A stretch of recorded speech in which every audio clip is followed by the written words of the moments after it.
عليكم، كي دايرين؟ لاباس عليكم؟ نتمنى ان شاء الله نلقاكم الفيديو ديالي باحسن الاحوال. معكم نصائح ماريا المنزليه اللي اليوم ان شاء الله جات على وعدها انها تكمل لكم تشكيله ديال الكونفيتير اللي كتصوب يعني اللي كنصوب في الدار.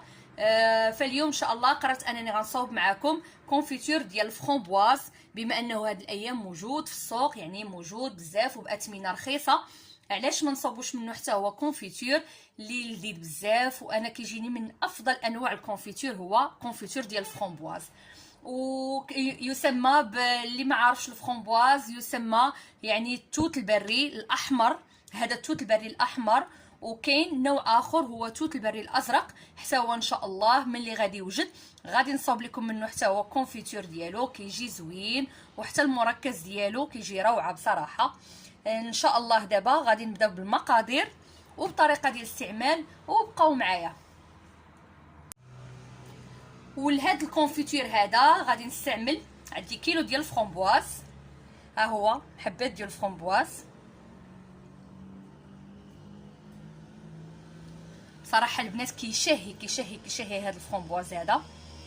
عندنا هنا كيلو، عندنا معاه كيلو لاروب ديال سنيده، كيلو مع كيلو لاروب ديال سنيده مع القليل من الحامض. نعاود لكم المقادير. عندنا كيلو ديال فرامبواز، عندنا كيلو لاروب اولا 750 غرام ديال سكر الحبيبات سنيده. حنا المغرب كنقولوا سنيده حيت كيجيني تساؤل بزاف اشنا هي سنيده. هو السكر الحبيبات، يعني هاد السكر هذا كيكون حبيبات. والعصير ديال الحامض غديروا منه كميه قليله او ممكن الاستغناء عليه، ماشي مشكل. هو على حساب الفرامبواز حيت محمض غادي ندير غير واحد شويه.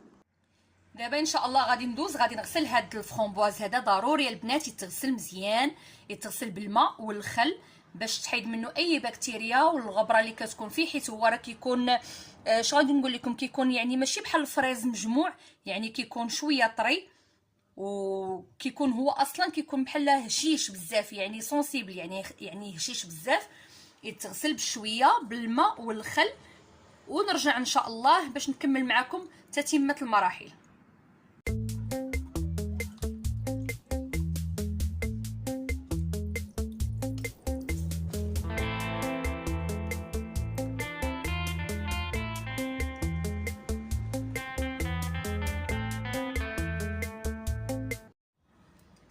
ودابا هنا غسلته مزيان، انا درتو في هاد الكاسرونه هادي. غادي نزيد عليه كيف ما قلت لكم كيلو لاروب ديال سنيده،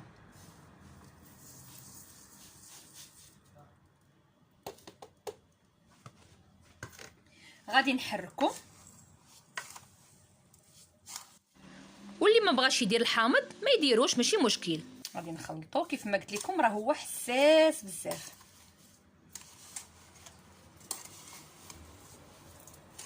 غير بحال هكا، وغادي نغطي عليه بالفيلم اليمونتير.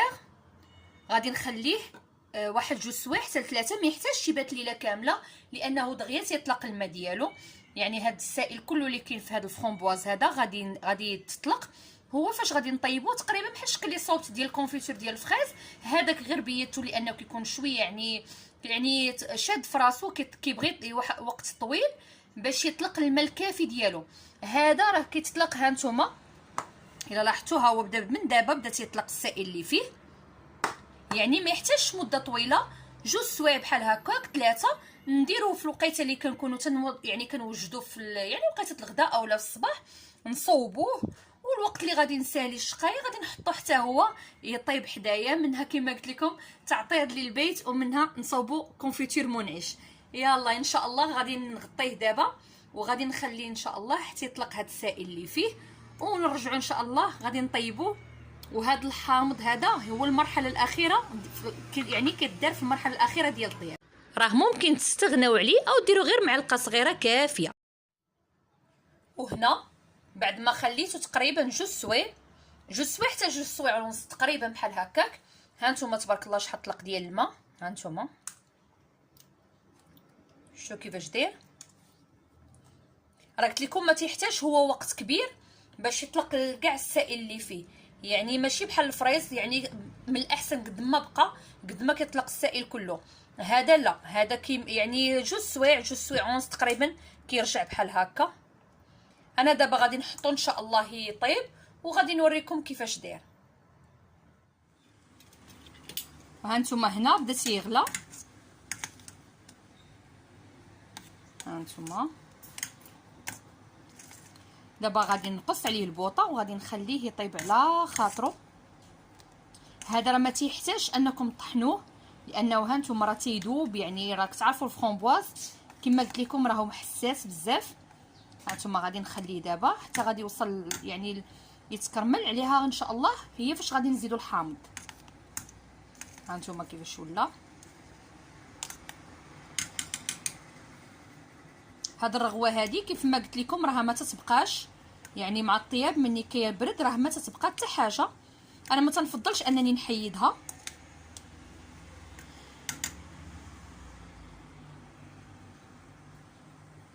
هانتوما كيفاش كيطيب، وغادي نخليه دابا يكمل الطياب ديالو. كيف ما قلت لكم غادي نقص عليه وغادي نخليه حتى يتكرمل، يعني حتى يولي كونفيتور.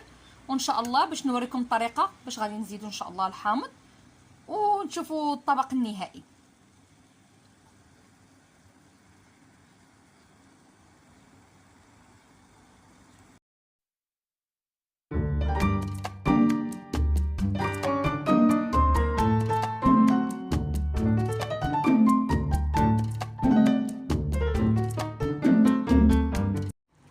وها هو هنا بعد ما تكرمل يعني صافي ولا كوفيتير. هانتوما كيفاش ولا.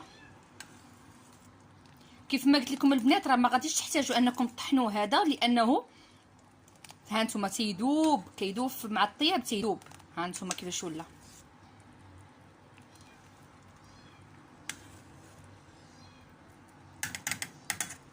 ودابا بعد ما وصل لهاد المرحله هادي واحد شويه ديال الحامض، ما غاديش نقوي بزاف او ممكن انكم تستغناو عليه حيت هو الفرomboise كيكون محمض شويه.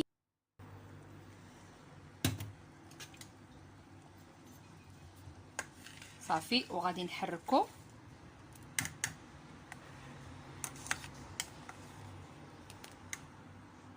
غطلع فيه غير واحد الغليه باش يتجانس لينا هذاك الحامض مع الكونفيتور. هانتوما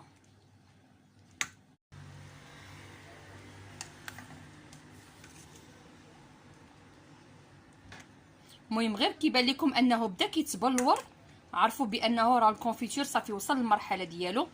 واللي كيبغي خاسر راه يعني كل واحد على حسب شنو تيبغي. اللي بغاه خاسر اكثر راه كيخليه مازال يطيب، اللي بغاه شويه جاري يعني كذاك مثال هذا راه كافي. انا كنبغي بحال هكا لانه مازال غادي يزيد يجمد في مني غادي يبرد وغادي يزيد يجمد في الثلاجه. وممكن انكم تاخذوا غير شويه ديروه في شي طبيصيل تخليوه يبرد تحطوه في الفريغو حتى يبرد وتشوفوا نتوما هذيك التكستور اللي بغيتو. دابا انا غادي نطفي عليه ان شاء الله. هانتوما شفتوا كيفاش كيدير. انا غادي نطفي عليه وغادي نوريه لكم ان شاء الله في الطبق النهائي. ودابا بعد ما الكونفيتور ديالنا برد انا درتو في قريعات وخديت منه قدمت لكم درتو لكم في طبق التقديم. نتمنى انه ينال الاعجاب ديالكم لانه من جد روعه. والفرomboise راه من ألذ الفواكه اللي كاينه عندي انا شخصيا، بعدا كان عندي من المفضله. يعني جربوا هذا الكونفيتور هذا راه غادي يعجبكم. هانتوما كيفاش كيكون، هانتوما شوفوا هذا الكونفيتور هذا شحال كيجي زوين. شوفوا هذوك الحبيبات ديال الفرomboise. وكيف ما قلت لكم راه ما تحتاجوش انكم تطحنوه نهائيا لانه هو اصلا تيذوب. راه كيف ما قلت لكم راه هشيش بزاف، يعني دغيا تيذوب وخصوصا من يدار مع السكر. يعني راه داب هو اصلا وسط السكر. ها انتم شوفوا كيفاش داير. وإلا كان بالامكان انكم تجيبوا منه كميه كبيره ممكن انكم ديروا منه كونفيتور، كيف ما ممكن انكم تكونجليوه العصائر او لي كلاص. حتى لي كلاص كيجيو فيهم زوين بزاف. ان شاء الله قريبا غندير لكم كلاص بالفرomboise. ما حدو موجود نتفنوا بها البنات، نحضروا منه اطباق عصائر دي كلاص لي كريم. وكيف ما قلت لكم البنات، راه ممكن انكم تفنوا في هاد الفواكه هادو، راه ممكن ديروا منهم بزاف ديال الاشكال وبزاف ديال يعني الاطباق اللي كتكون بنينه بزاف. كنتمنى ان هذا الفيديو ديالي نال الاعجاب ديالكم، وانكم استمتعتوا معايا هاد المربى هذا. وعلى وعدي لكم انني غنقدم لكم تشكيلات روعه من المربى، يعني غادي يعجبوكم بزاف. وشي حوايج اللي قلال يعني كيداروا قلال، غادي ان شاء الله غادي نجربهم معاكم. وانا كنديرهم في الدار، وكان بغيت نوريهم لكم حتى نتوما. وبصحتكم وراحتكم. وما تنساونيش في يعني في لي لايك والاشتراك، اللي باقي ما اشتركش عندي مرحبا والف مرحبا. كنتمنى انكم تخلوا لي التعاليق ديالكم. وبصحتكم وراحتكم، في امان الله. السلام عليكم.